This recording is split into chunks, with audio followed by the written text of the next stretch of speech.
Assalamualaikum warahmatullahi wabarakatuh. Alhamdulillahirabbil alamin wa bihi nasta'in ala umurid dunya waddin. Wassalatu wassalamu ala asrafil anbiya'i wal mursalin wa ala alihi wa ashabihi ajmain. Allahumma shalli ala sayyidina Muhammad wa ala alihi sayyidina Muhammad. Pemirsa TVRI yang dirahmati Allah, senang sekali seperti biasa kita senantiasa berjumpa lagi untuk mengkaji tentang ayat-ayat suci Al-Quran maupun hadis Rasulullah SAW. Pada pertemuan kali ini kita akan membahas tentang Al-Quran sebagai syifa wa rahmah. Ini berangkat dari ayat Al-Quran yang berbunyi, A'udzubillahi minasyaitonirrajim, Bismillahirrahmanirrahim, wa nunazzilu minal Qur'ani ma huwa syifa'u wa rahmatul lil mu'minin. Sungguhnya Al-Quran itu diturunkan ada syifa dan rahmah di dalamnya. Kita akan bahas hari ini bagaimana syifa dan rahmah yang diturunkan dalam Al-Quran bersama dengan narasumber kita yang telah hadir di studio, yaitu Dr. Haji Mulyadi Abu Bakar, LC/MTH. Assalamualaikum Ustaz. Waalaikumsalam warahmatullahi wabarakatuh. Jadi hari ini kita bahas tentang Al-Quran sebagai syifa wa rahmah ya Ustaz. Insyaallah. Baik, kita akan membahasnya secara mendalam bersama pemirsa Ustadz, pemirsa. Namun untuk mengambil barakah tentunya, marilah sama kita mendengarkan lantunan ayat suci Al-Quran yang akan dibacakan oleh qori kita, Fadlan Khairi STHI MAG, Quran Surah Al-Isra ayat 81 sampai 83. أعوذ بالله من الشيطان الرجيم.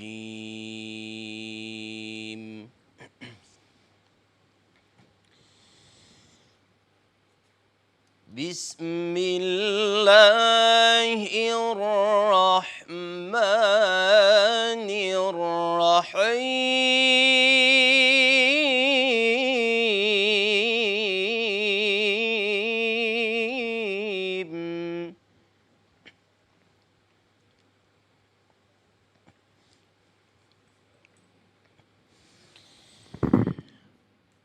وقل جاء الحق وزهق الباطل إن الباطل كان زهوقا.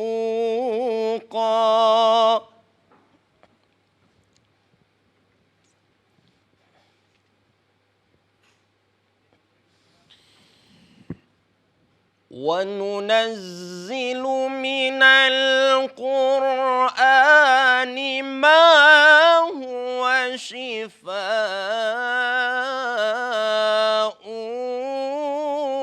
ورحمة للمؤمنين.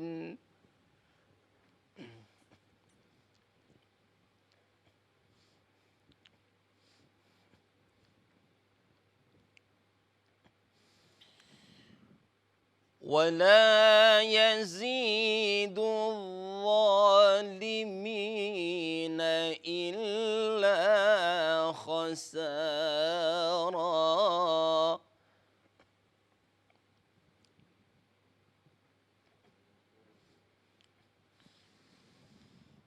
وإذا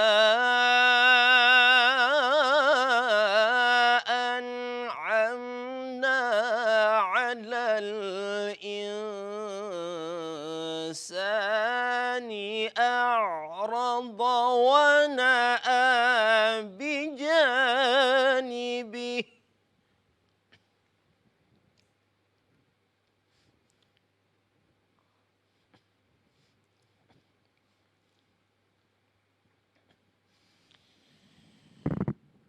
وإذا أنعمنا على الإنسان أعرض ونأى بجانبه.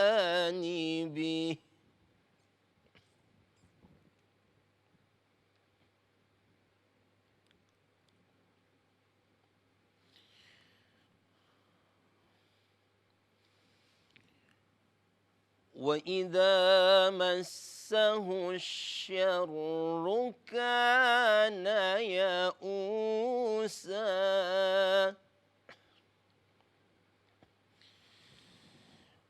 وننزل من القرآن ما هو شفاء ورحمة للمؤمنين ولا يزيد الظالمين إلا خسارا.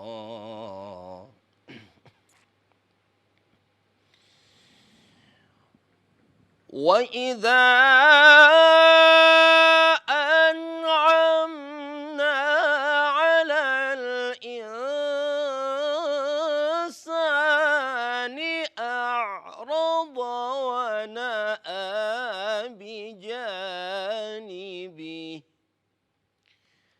وإذا مسه الشر كان يئوسا. صدق الله العظيم.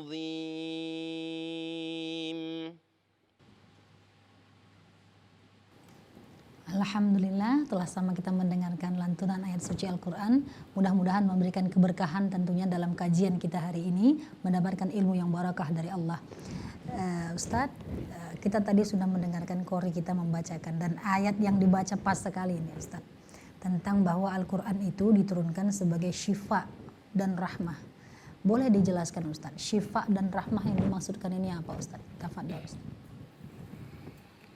Assalamualaikum warahmatullahi wabarakatuh. Waalaikumsalam.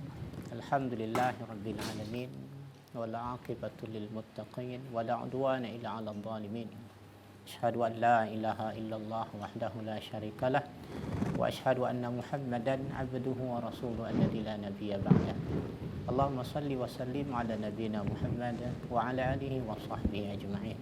Amma ba'd. Para pemirsa TVRI Sumut dimanapun berada yang dirahmati oleh Allah, alhamdulillah kita bertemu pada sore ini membahas tentang ayat Al-Quran yang berbunyi a'udzubillahi minasyaitonir rajim wa nunazzilu minal qur'ani ma huwa shifaa' wa rahmatul lil mu'minin wa la yazidu dhalimina illa khasara. Allah Subhanahu wa taala berfirman, dan kami turunkan sesuatu dari Al-Quran menjadi syifa, menjadi obat dan rahmah bagi orang-orang yang beriman. Wala yazidu dhalimina illa khasara. Dan tidak ada yang bertambah bagi orang-orang yang zalim kecuali kerugian. Apa makna syifa dan rahmah pada ayat surah Al-Isra ayat 82 ini? Para ulama mengatakan asy-syifa dengan makna obat penyakit zahir. Sedangkan ar-rahmah adalah obat bagi penyakit batin. Jadi Al-Quranil Karim bisa menjadi obat bagi penyakit zahir dan penyakit batin. Syifa dan rahmah itu bentuk kalimatnya itu nakirah.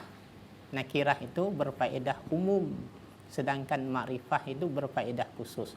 Jadi syifa apapun penyakitnya, insya Allah akan sembuh dengan Al-Quranil Karim. Begitu juga penyakit yang batin akan sembuh dengan Al-Quranil Karim. Tergantung kadar keimanan seseorang. Makin tinggi imannya, makin tinggi tingkat keyakinannya dengan Al-Quran, makin dekat dengan Al-Quran, maka Al-Quran itu di samping hidayah, dia akan berfungsi sebagai syifa dan rahmah bagi orang-orang yang beriman. Baik Ustaz. Nah ini kan menarik Ustaz. Nah, syifa itu adalah bisa secara nakirah tadi dikatakan Ustaz, penyakit apapun secara zahir bisa diobati dengan Al-Quran. Ini praktiknya bagaimana Ustaz? Agar Al-Quran itu menjadi obat dari penyakit zahir. Secara ringkas ada 3 praktek bagaimana Al-Quran itu kita ramu jadi obat. Dan ini sudah berlangsung saya lakukan dari 2014. Dari 2014. Ya. Ustaz. Berarti sudah lama sekali ya Ustaz ya? Sudah lama. 9 tahun dipraktekkan. 2014 saya dulu bergabung dengan Rehab Hati, sudah berbadan hukum, ya. Jadi yang kita rehab hati seseorang dengan Al-Quran. Jadi udah berbadan hukum, kantor pusatnya di Jakarta. Jadi saya jadi penasehat di Sumut, di Medan. Bagaimana? Yang pertama, Al-Quran itu kalau ingin dijadikan obat, maka dibacakan oleh seseorang, kita dengarkan dengan seksama. Wa idza quri'al Qur'an fastami'u lahu wa ansitu la'allakum turhamun. Apabila dibacakan Quran, diam, dengarkan, kemudian wa ansitu. Apa beda fastami'u dengan wa ansitu? Dengarkan, ansitu diam. Ansitu itu diam, kemudian yang satu lagi kalimatnya diam, dengarkan dengan seksama, tadaburkan ayatnya. Maka kalau dibacakan Al-Quran kita diam, maka Al-Quran yang dibacakan tadi, suara dari Al-Quran itu berbentuk gelombang elektromagnetik yang sama dengan di otak manusia siapapun, baik dia beriman ataupun tidak beriman. Maka kalau kita lihat di situs ada Al-Kahil 7, itu seorang insinyur di Suriah membuat penelitian tentang efek positif suara Al-Quran yang dibacakan.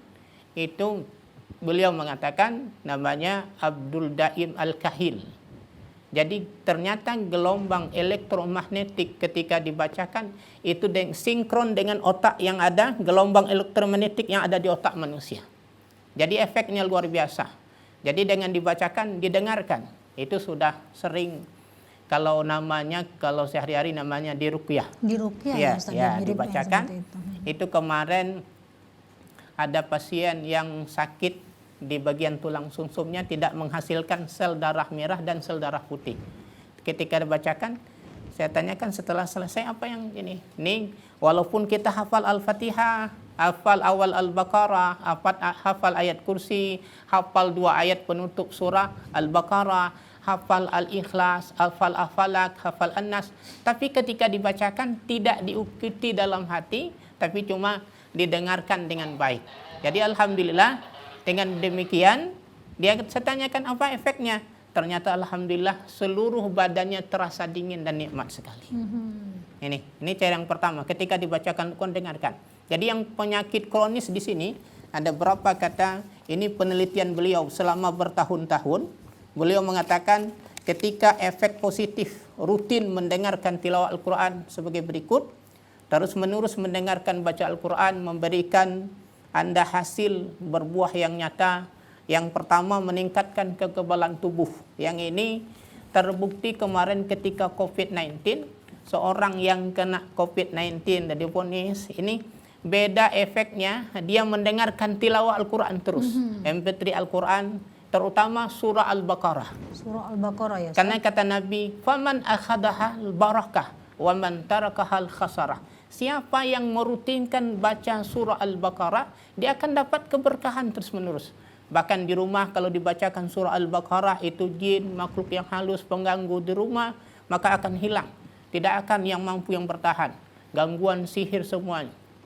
Kemudian orang yang membaca tadi kena COVID, alhamdulillah tidak berpengaruh secara signifikan COVID-19 yang berada di badannya. Alhamdulillah. Jadi kekebalan tubuh, meningkatkan kreativitas, meningkatkan kemampuan konsentrasi, menyembuhkan penyakit kronis yang tak tersembuhkan. Ini sudah kita praktekkan. Ada yang penyakit kanker stadium 4. Masya Allah. Ini juga dimuratalkan. Iya, dimuratalkan Al-Quran, dibacakan Al-Quran. Alhamdulillah. Kemudian dites lagi. Kemarin ada seorang PNS yang kena miom 12 cm. Jadi kita bacakan Al-Quran, kemudian dia muntah darah. Kemudian saya sarankan lagi, coba di scanning lagi ke rumah sakit Adam Malik. Di scanning alhamdulillah 50%, tinggal 6 cm lagi. Baik. Setelahnya. Jadi sudah banyak kita praktekkan dengan ini. Alhamdulillah. Ada juga yang penyakit was-was. Orangnya anaknya pintar, tamatan kuliah, tapi ketika wawancara interview selalu gagal. Kenapa? Karena tidak ada kepercayaan diri, tidak percaya diri. Alhamdulillah setelah diruqyah, kepercayaan dirinya meningkat kembali, alhamdulillah. Ini yang pertama, tata caranya adalah mendengarkan Al-Quran, baik orang lain yang membacakan atau kita bisa mendengarkan MP3 Al-Quran, baik surah Al-Baqarah ataupun doa-doa pilihan, ya. Yang sekarang kita bisa download di Play Store, ada Ruqyah Syariah, ya, yang bisa kita dengarkan baik malam ataupun siang. Ya, yang kedua adalah dengan menuliskan Al-Quran. Baik, nah ini menarik nih Ustaz nanti. Menuliskan Al-Quran. Tadi mendengar ya Ustaz, nanti menuliskan. Tapi kita akan bahas lagi Ustaz. Sesaat lagi setelah pesan-pesan berikut ini.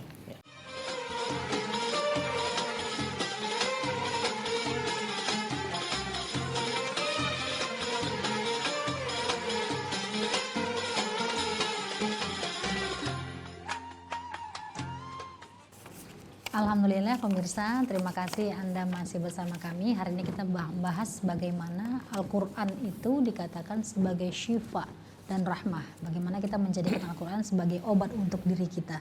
Bagi Anda yang ingin bergabung bersama kami, bisa menghubungi di 0811 6100 386. Sekali lagi 0811 6100 386. Jadi bisa bergabung bersama kami. Nanti akan ada karena Ustadz kita hari ini sudah banyak mempraktekkan kesembuhan dengan Al-Quran.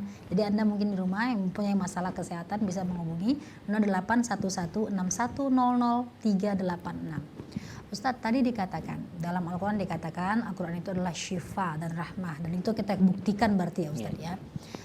Tadi didengarkan murotal Al-Quran. Namun dalam kita mengetahui bahwa mangqara Al-Quran fakatabalahu bihasanah wa kulli hasanin bi'asyara amsalihah. Siapa yang baca satu huruf dari Al-Quran akan dituliskan satu kebaikan. Setiap satu kebaikan kali 10. Kan ini luar biasa kalau membaca sendiri Ustaz. Nah, kalau tadi dikatakan memperdengarkan, apakah ada bedanya ketika pengobatan dengan Al-Quran diperdengarkan bacaan dengan membaca sendiri? Mana yang lebih ampuh nih Ustaz? Tafadhol Ustaz. Jadi mana yang lebih ampuh? Kadang begini, kalau baca sendiri itu otomatisnya orangnya bisa baca, tajwidnya bagus, mengerti Al-Quran, ya. Bagaimana orang yang tidak bisa baca Al-Quran? Bahkan jangankan tajwidnya bagus, dia nggak ngerti sama kali, tidak pernah buka Al-Quran, Iqra pun tidak bisa. Maka apa bedanya membaca sendiri dengan dibacakan? Jadi kalau dibacakan itu seluruh organ tubuhnya mendengarkan, baik kulitnya, telinganya, DNA-nya, selnya, semua otaknya mendengarkan Al-Quran yang kita baca. Maka Allah Subhanahu wa Ta'ala berfirman, la'allakum turhamun, semoga kalian mendapat rahmah. Dengan apa? Dengan mendengarkan Al-Quran. Jadi efeknya memang luar biasa ketika kita bacakan. Bahkan begini, ada kasus anak hafiz Al-Quran kok kerasukan, padahal dia tiap hari menghafal Al-Quran. Kenapa? Tapi efeknya beda ketika orang lain yang membacakan. Maka Nabi kan pernah dalam riwayat itu suka mendengarkan Al-Quran dibacakan dari Ibnu Mas'ud. Mana mungkin saya bacakan Al-Quran, kata Ibnu Mas'ud, kepada engkau diturunkan Al-Quran ya Rasulullah. Saya senang mendengarkan engkau membaca, wahai Ibnu Mas'ud. Itu kata Nabi Sallallahu Alaihi Wasallam. Jadi efeknya memang beda antara kita baca dengan dibacakan oleh orang lain. Baik, ya Ustaz. Jadi yang pertama dibacakan begitu ya Ustaz ya. Nah, yang kedua tadi dituliskan. Bagaimana prakteknya Ustaz? Sebagai obat dituliskan Al-Quran. Ya, dituliskan. Ini mungkin bagi sebagian orang aneh, nanti dibilang wah syirik ini, bid'ah, tak boleh dituliskan. Ini saya dapatkan literaturnya dalam kitab Tibyan, ya, karangan Imam Nawawi rahimallahu taala. Jadi bagaimana yang kedua menjadikan Al-Quran itu sebagai obat. Ini boleh bagi ibu-ibu yang sakit di rumah ini, bapak yang sakitnya udah bolak-balik masuk rumah sakit, bahkan sudah ke luar negeri, misalnya udah ke Singapura ini, udah ke Penang, tak juga kunjung sembuh. Ini boleh dipraktekkan. Tolong diambil mangkuk nanti, dituliskan ayat Al-Quran di mangkuk tersebut. Ya, baik surah Al-Fatihah atau ayat kursi, kemudian Al-Ikhlas, Al-Falak, An-Nas, kemudian dihapus lagi tulisan tersebut. Kemudian diminumkan. Boleh diminumkan atau dimandikan. Dan ini yang perlu kita garis bawahi, alat tulisnya. Jangan yang mengandung kimia. Yang bagusnya apa? Tintanya misalnya kayak dari kunyit atau dari bahan-bahan alami, pewarna makanan yang tidak membahayakan ketika kita konsumsi. Berarti bukan pena seperti ini Bukan, ya Ustaz ya? jangan. Kalau pena ini nanti malah ayat Al-Qur'annya sembuh tapi ada penyakit yang baru lagi karena dia kimia. Jadi ini siapa yang mempraktekkan? Ini Aisyah radhiyallahu ummul mukminin, istri Nabi Aisyah. Kita kenal siapa Aisyah? Wanita yang paling pintar, perempuan yang paling banyak meriwayatkan hadis. Bahkan dalam catatan sejarah literatur hadis, perempuan yang paling banyak meriwayatkan hadis itu Aisyah. Kemudian 1/3 syariat yang kita lakukan dalam kehidupan sehari-hari itu riwayat hadis dari Aisyah radhiyallahu anha. Beliau pernah mempraktekkan menulis di dalam air, dalam mangkok, surah Al-Falaq dan surah An-Nas, kemudian diminumkan kepada pasien yang sakit. Dengan izin Allah sembuh insyaallah. Jadi boleh nanti dituliskan di kertas. Ini pernah ada satu pasien di tebing yang kena penyakit semacam, sebenarnya bukan disantet orang, tapi ada kesalahan di rumah tangga, akhirnya stres, lari keluar rumah, membuka pakaian gitu, ya, menabrakkan diri. Akhirnya ada yang ngobatin, ditulis, ya, doa, baik doa yang baik, ya, doa dari hadis Nabi atau dari ulama yang baik-baik semuanya boleh. Kemudian ayat Al-Quran dituliskan di mangkuk, kemudian diminumkan, alhamdulillah sembuh dengan izin Allah. Masya Allah. Jadi memang ayat Al-Quran ini sudah terbukti syifa begitu Syifa. ya Ustaz ya. Nah tadi menarik Ustaz, di awal dikatakan bahwa syifa ini adalah penyakit zohir. Iya. Tadi Ustaz katakan mungkin ada tulang sumsum yang tidak baik begitu dan lain sebagainya. Nah rahmah ini tadi Ustaz membaginya kepada penyakit batin. Batin, ya. Nah ini bagaimana Al-Quran untuk mengobati penyakit batin Ustaz? Karena banyak kita sekarang tengok revolusi akhlak ya begitu agar lebih baik. Ini kan semua batin nih Ustaz. Bagaimana Al-Quran agar menjadi solusi Ustaz? Tafadhol. Penyakit batin itu, ini salah satunya apa yang dikatakan penyakit batin itu akhlaqu madmumah, akhlak yang tercela, melenceng dari rel yang baik. Artinya ada orang yang sikit-sikit marah, suka berantem, pemarah sekali. Yang kedua pendendam, ya. Yang ketiga suka galau kali, dikit pun galau. Ini banyak kali galaunya. Jadi ada yang galau, dia udah gaji 10 juta pun per bulan masih galau lagi. Nah, awak yang kosong dompet ini tak galau-galau, alhamdulillah ya. Jadi bagaimana caranya? Dirutinkan membaca Al-Quran atau mendengarkan Al-Quran. Yang paling bagus itu sering mendengarkan murattal Al-Quran. Itu insya Allah galaunya yang selama ini membuat dia resah sehari-hari insya Allah akan hilang. Jadi kita punya kasus Umar itu kan keras. Kenapa tiba-tiba lembut? Karena mendengarkan Al-Quran. Bahkan Abu Lahab sendiri percaya itu Al-Quran wahyu, karena kesombongannya rugi secara material aja dia tidak terima Nabi Muhammad SAW. Jadi siapapun kalau dibacakan Al-Quran, kalau hatinya bersih, insya Allah akan tersentuh. Yang pertama, penyakit yang paling bahaya batin atau zahir? Penyakit batin, bukan zahir. Kenapa? Kalau orang penyakit zahir, selama batinnya sehat, insya Allah tidak. Jadi kalau penyakit batin, orang iri hati, dia sehat, kuat, itu iri hati, dengki sama tetangganya, gimana cara rahmah, nikmat yang ada di tetangganya hilang. Coba bayangkan, akan celaka orang lain.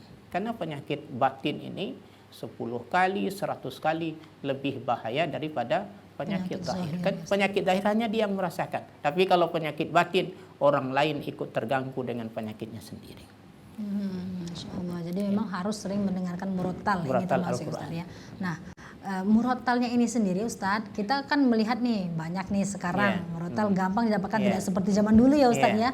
Sekarang sudah banyak dan kita bisa memilih kori-korinya. Ada tidak Ustadz durasi-durasi tertentu? Tadi kalau dikatakan bisa mengobati bahkan yang sumsum tulang belakang dan lain sebagainya. Dalam praktek yang Ustadz lakukan atau Ustadz teliti selama ini, berapa durasinya sehingga orang harus bersabar dengan penyembuhan Al-Quran ini, karena tentunya tidak instan. Tafadhol Ustadz. Jadi kalau selama ini saya bacakan itu 15 menit bacakan. Yang pertama kita bacakan misalnya ini orang penyakitnya kita mau deteksi. Penyakitnya ini memang penyakit medis atau non medis. Jadi kita bacakan pertama apa? Kita bacakan sepermudah Al-Fatihah berulang-ulang sampai 7 kali. Kemudian kita bacakan awal Al-Baqarah 1 sampai 5. Kemudian kita bacakan ayat kursi, kemudian 2 ayat penutup surah Al-Baqarah, kemudian Al-Ikhlas, Al-Falaq, An-Nas. Kemudian kita diskusi, tanyakan, terjadi dialog apa yang Anda rasakan tadi, di mana rasa sakitnya. Ya, jadi sebelum diruqyah, setelah dibacakan Al-Quran apa bedanya, di mana rasa sakitnya. Nah itu kita jadi dialog, baru kita, wah ini ada efek non medisnya, maka ditambah nanti dengan surah jin dan surah-surah yang lain. Jadi 15 menit itu untuk mendeteksi pertama.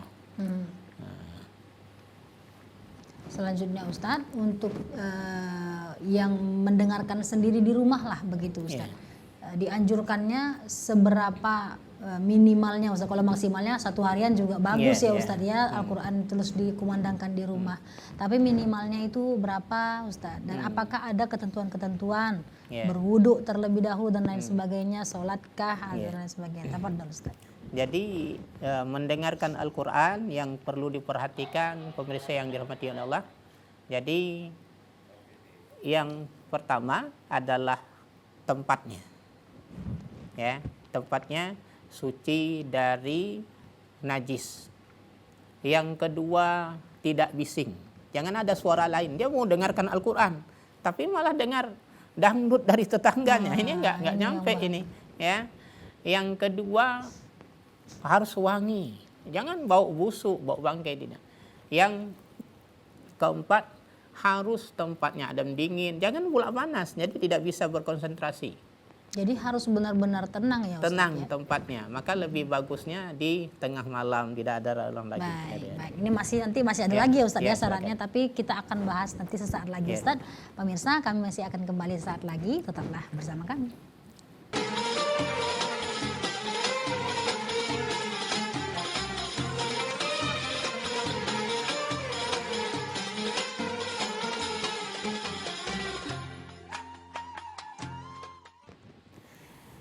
Alhamdulillah, terima kasih pemirsa masih bersama kami. Kita masih membahas bahwa Al-Quran ma huwa syifa'u wa rahmatul lil mu'minin.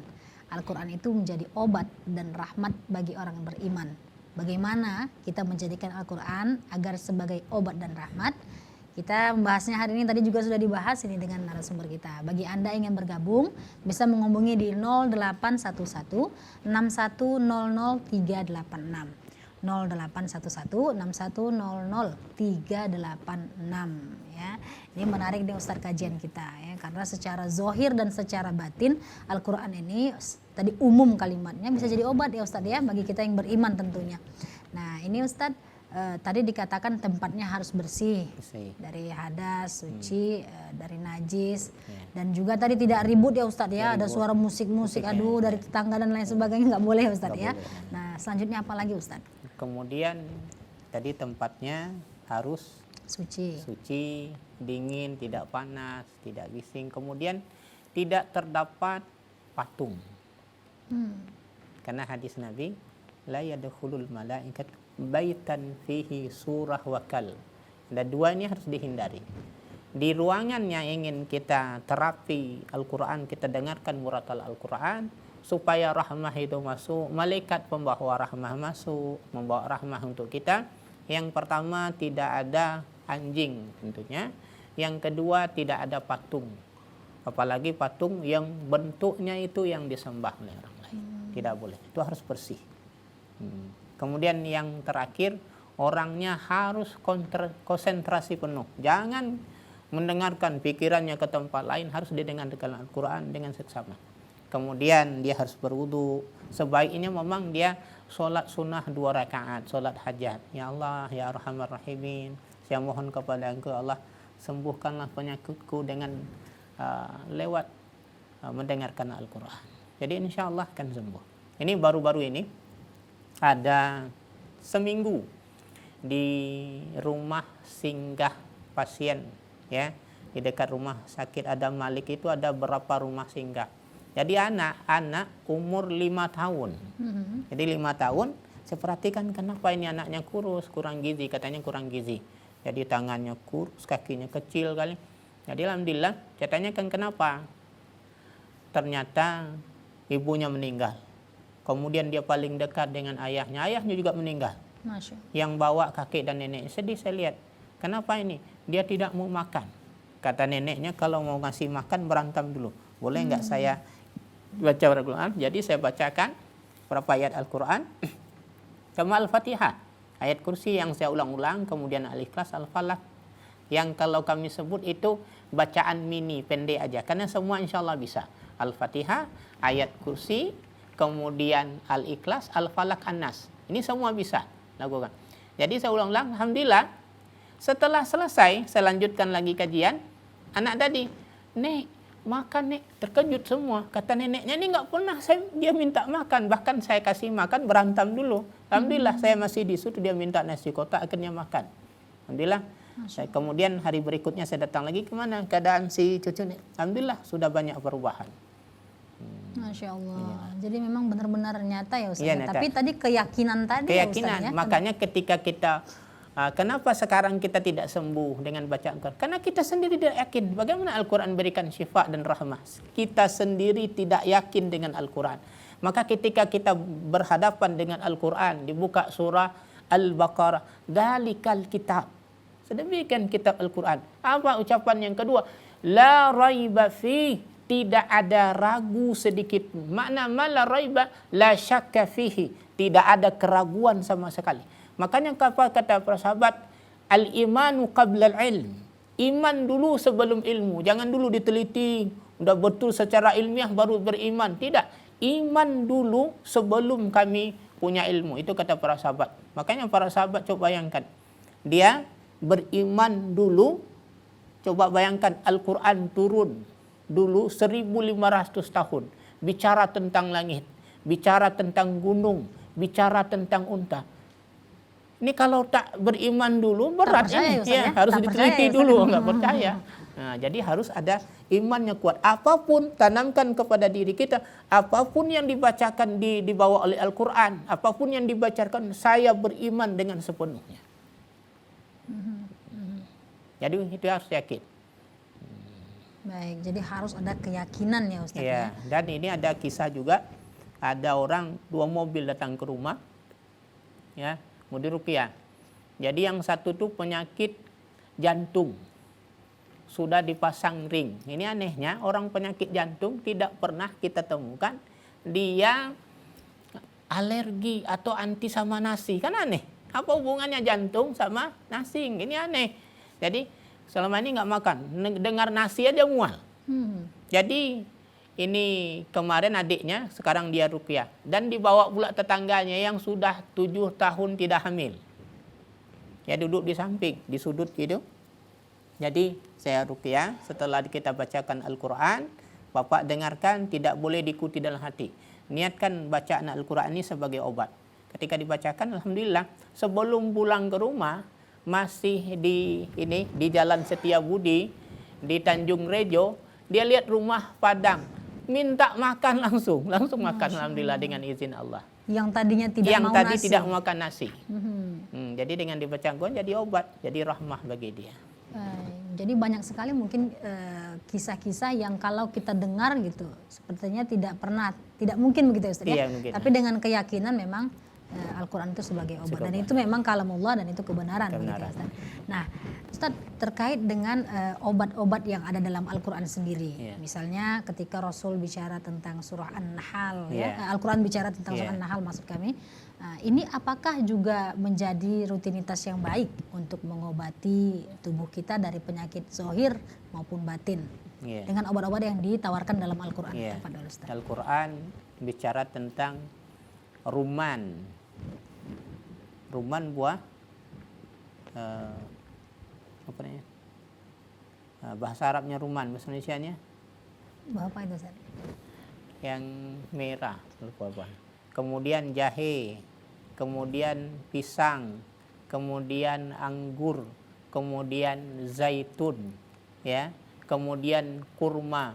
Semua sekarang diteliti, semuanya itu adalah obat yang luar biasa. Kayak jahe, orang sakit perut, jahe merah ketika sore hari diminum itu mendetoks racun-racun yang ada dalam tubuh. Masya Allah. Kayak minyak zaitun, Allah sendiri puji. Minyak zaitun orang yang kolesterol tinggi, padahal minyak itu identik dengan kolesterol, tak boleh. Tapi zaitun diminum, insya Allah kolesterol jahatnya akan terobati. Itu luar biasa. Apapun yang disebut dengan Al-Quran, kayak kita bilang tadi, iman dulu. Tanamkan iman sekuatnya. Apapun yang dibaca Al-Quran, saya yakin. Tidak boleh ada keraguan di dalam hati kita. Apapun ayat Al-Quran bicarakan. Harus yakin. Baik, Ustadz. Nah, terkait tadi ada beberapa item obat yang diceritakan dalam Al-Quran, dan itu tadi Ustadz katakan kurma ya Ustadz ya. Nah, ini sekarang sering sekali pisang, ini juga rutin dimakan orang. Apalagi madu nih Ustadz. Nah, kalau dari hadis Rasul sendiri Ustadz, bagaimana rutinitas Nabi dalam mengkonsumsi obat-obat yang disebutkan dalam Al-Quran, madu, kurma dan sebagainya, agar bisa ditiru oleh kaum muslimin Ustadz, agar sehat seperti Rasul. Sampai umur 63 saja Rasul masih sehat ya Ustadz ya. Nah, jadi kalau kita bicara tentang Rasulullah SAW, itu ada seorang penulis dosen ya beragama Kristen dari Suriah. Dia terheran menulis biografi Nabi SAW. Kenapa Muhammad ini padahal banyak tekanan, diusir dari Mekah. Kalau manusia biasa yang lain pasti stres. Kalau nggak stres gila. Tapi kenapa Nabi Muhammad ini tetap sehat? Ternyata diteliti dari segi makanannya kayak rutin mengkonsumsi madu. Madu yang bagus gimana caranya? Ketika ada orang sakit perut minum madu. Belum sembuh lagi. Kata Nabi minum lagi. Kemudian datang lagi tidak sembuh. Apa kata Nabi? Perutmu itu yang kazab, yang jadi omboh. Yang masalah perutmu bukan madunya. Ya. Jadi caranya minum madu itu bagusnya ketika perut lagi kosong diminum madu.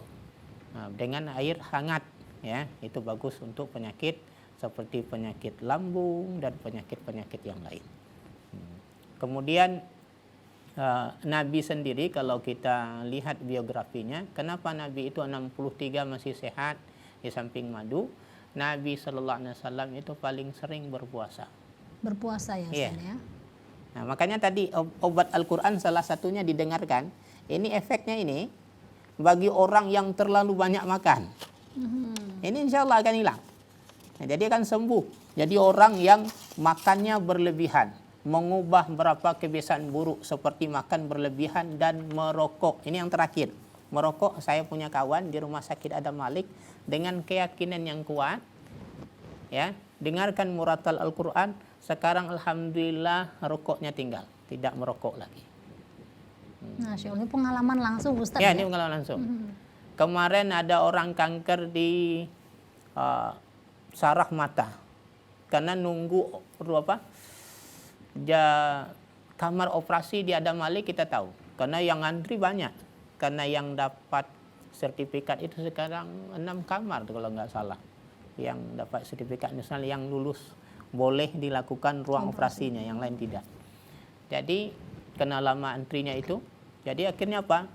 Kita dengarkan Al-Quran, kita rutinkan baca maksurat, banyak istighfar dan lain-lain. Alhamdulillah seminggu kemudian dia bilang rasa sakitnya tidak lagi, kakinya tidak jadi operasi, pulang lagi. Masya Allah. Ya, subhanallah. Alhamdulillah. Keyakinan dan memang obat dari Al-Quran ini. Masih akan kita bahas lagi nih Ustaz, tentang bagaimana Al-Quran menjadi syifa dan rahmah bagi kita. Tapi sesaat lagi Ustaz, setelah pesan-pesan berikut ini, pemirsa tetaplah bersama kami.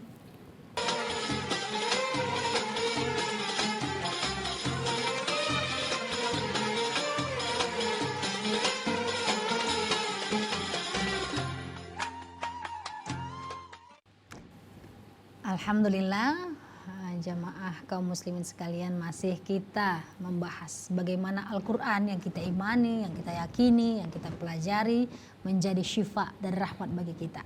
Penyakit zahir, penyakit batin bisa diselesaikan dengan Al-Quran, dan sudah terbukti memang Ustadz melakukan sendiri ya Ustadz ya, kepada beberapa jamaah. Nah ini menarik Ustadz, tadi ada ketika Al-Quran itu diperdengarkan gitu, Ustadz. Paling tidak 15 menit sehari di tempat yang tenang dan konsentrasi. Lalu Al-Quran itu dituliskan. Selanjutnya apalagi yang dilakukan atau praktek yang dilakukan terhadap Al-Quran ini agar menjadi syifa dan rahmat, Ustaz? Yang ketiga, dengan membacakan Al-Quran ke media air. Jadi air itu ternyata luar biasa. Jadi ini ada seorang ilmuwan Jepang yang bernama Dr. Masaru Emoto. Jadi dalam bukunya yang berjudul The Hidden Message in Water. Jadi pesan tersembunyi di dalam air. Beliau mengatakan air itu bisa merekam pesan seperti pita magnetik. Dalam penelitiannya ia menemukan bahwa perubahan-perubahan molekul air yang dibacakan doa yang baik itu menjadi kristal yang baik. Dan ini juga sudah kita praktekkan. Ternyata kalau datang orang, ini lagi galau ini. Ada pasien suami istri baru menikah 3 bulan. Tapi istrinya ini anehnya tidak mau ngelihat muka suaminya. Datang gitu nggak mau. Jadi datang baru 3 bulan ya Ustaz? Ya baru 3 bulan. Gimana kalau 3 tahun nih Ustaz? Nah, ini kan kalau orang 3 bulan kan lagi panas-panas nih ya kan. jadi nggak mau lihat. Kenapa? Jadi langsung saya tebak. Ini mohon maaf ya. Ini perempuan, abang bukan pacarnya kan? Iya, dia punya pacar yang lain. Nikah dengan abang. Jadi ini kemungkinan ada gangguan. Jadi penyakit batin lah kalau kita katakan batin lah. Ya. Jadi sambil air. Jadi kalau ngobati orang gangguan, tinggal kita bacakan di air, kita bilang, ya Allah, ya Arhamar Rahimin, ya Hayyun, ya Qayyum, ya Hayyun, ya Qayyum, ya Aziz, ya Jabbar, ya Mutakabbir. Ya Allah, jadikan molekul air ini racun bagi makhluk yang ada di dalam tubuh anak ini. Jadi ketika kita ucapkan gitu, yang dia nggak mau minum. Tidak mau diminum. Tidak mau minum. Kenapa? Karena ini akan jadi racun bagi gangguan-gangguannya. Jadi kalau kita ucapkan, ya Allah jadikanlah ini obat bagi penyakitnya. Jadi akan jadi obat. Ini sudah banyak kita praktekkan juga. Jadi ini bukan orang Islam loh. Jadi dia buat penelitian ini air ya. Jadi ini dibaca terima kasih. Ternyata ketika dilihat molekul yang dibentuk kristal yang baik-baik di molekul air tadi. Jadi kita ucapan yang satu ditaruhnya di terminal. Di terminal kita tahulah orang yang sumpah serapah, caci maki, ternyata membentuk hitam yang jelek sekali. Molekul kristalnya itu hitam kristal yang keruh dan tidak berbentuk. Jadi ketika air kita ucapkan ucapan terima kasih yang baik-baik, maka kalau kita kan ucapan yang terbaik apa? Al-Quran yang tidak ada keraguan. Maka bagi kita, anaknya yang bandel, suaminya yang selingkuh, pemarah, kasar, ketika suaminya keluar rumah, ambil galon aqua yang ada dalamnya, bacakan Al-Fatihah 7 kali. Langsung Bacakan galon aqua ya, ya, galon aqua atau bacakan surah Al-Insyirah. Alam nashrah laka sadrak wa wada'na. Ya Allah, lembutkanlah hati suamiku. Lembutkanlah hati anakku. Ya, dengan keberkahan surah Al-Baqarah, dengan surah Al-Insyirah. Insyaallah. Ini praktekkan terus, praktekkan. Lihat hasilnya minimal 7 hari. Kalau maksimal kita lihat 40 hari akan ada perubahan. Jadi dibacakan surah ya Ustaz ya. Ini kejadian ada seorang, ya Ustaz minta saran loh, saya mau menikah. Calonnya jauh, bukan di Medan, di Jakarta. Tidak ada izin sama orang tuanya. Yang kedua dipraktekkan dapat izin, tapi harus pindah ke Medan, nggak boleh tinggal di Jakarta. Kemudian dipraktekkan langsung dapat izin, boleh menikah, boleh pindah ke Jakarta. Dengan izin Allah. Jadi Allah lembutkan hati dengan keberkahan surah Al-Fatihah dan surah Al-Insyirah. Masya Allah, jadi memang luar biasa ya Ustaz ya. Nah untuk surah-surahnya sendiri Ustaz, kita mengetahui Al-Quran ini ada 114 surah dan ribuan ayat, 6.000 sekian ayat. Ada tidak surah-surah tertentu yang memang untuk pengobatan Ustaz? Ya, tergantung penyakitnya. Jadi misalnya ada bisul ya, yang kayak kita bacakan Wa idzistasqa Musa, surah Al-Baqarah. Wa idzistasqa Musa liqaumihi fadrib bi'asaqal hajar. Ketika Musa diminta oleh kaumnya minum, enggak ada air, apa perintah Allah? Pukullah batu itu. Jadi apa yang terjadi, keluar air. Jadi kita niatkan ini yang enggak mau pecah, yang bisulnya insyaallah pukul. Jadi sesuai dengan ayat itu dengan juga ayat ya Ustaz itu, ya. Jadi gimana Al-Quran ini, sekali lagi terakhir ini penutupnya, kenapa Al-Quran ini bisa menyembuhkan? Coba bayangkan. Surah Al-Hasyr ayat 21. Allah tuh bilang, "Lau anzalna hadzal Qur'ana 'ala jabalin la ra'aitahu khashi'an mutasaddian min khasyatillah." Seandainya kami turunkan Al-Quran ini ke atas sebuah gunung. Jadi, dia akan tunduk, akan hancur. Bayangkan, gunung punya telinga enggak? Tidak. Punya mata enggak? Tidak. Punya hati enggak? Tapi dia tunduk. Kenapa manusia yang punya hati, punya telinga, punya mata, punya panca indera tidak tunduk, tidak patuh kepada Allah ketika dibacakan Al-Quran? Ini gunung hancur. Maka kita bayangkan ketika kita bacakan ke suatu penyakit, wahai penyakit, penyakit itu makhluk Allah atau tidak? Makhluk Allah. Dia bergerak dengan izin Allah, sembuh dengan izin Allah. Kita bilang, wahai penyakit, kau makhluk Allah. Gunung saja hancur dibacakan Al-Quran, kenapa kamu tidak? Kemudian surat. Baik Ustaz. Nah ini banyak sekali Ustaz. Banyak, menarik sekali. Mungkin nanti akan kajian yang lebih spesifik lagi tuh surah-surah khususnya. Tapi sudah banyak sekali yang disampaikan tadi Ustaz. Termasuk tadi keyakinan kita terhadap Al-Quran itu menjadi penyembuh. Terima kasih Ustaz hari ini sudah hadir. Tentunya ini menjadi ilmu untuk kita semua, menambah keyakinan kita terhadap Al-Quran ya Ustaz ya. Terima kasih Ustaz sudah hadir hari ini. Pemirsa, demikianlah kajian kita hari ini, bagaimana kita mempraktekkan atau mengamalkan bahwasanya Al-Quran itu benar-benar bisa menjadi syifa dan rahmat, maupun penyakit zahir ataupun batin itu bisa disembuhkan dengan Al-Quran asalkan yakin. Gitu ya Ustaz ya. Demikianlah kajian kita hari ini, mudah-mudahan bermanfaat bagi kita semua. Subhanakallahumma bihamdika asyhadu an la ilaha illa anta astaghfiruka wa atubu ilaik. Assalamualaikum warahmatullahi wabarakatuh.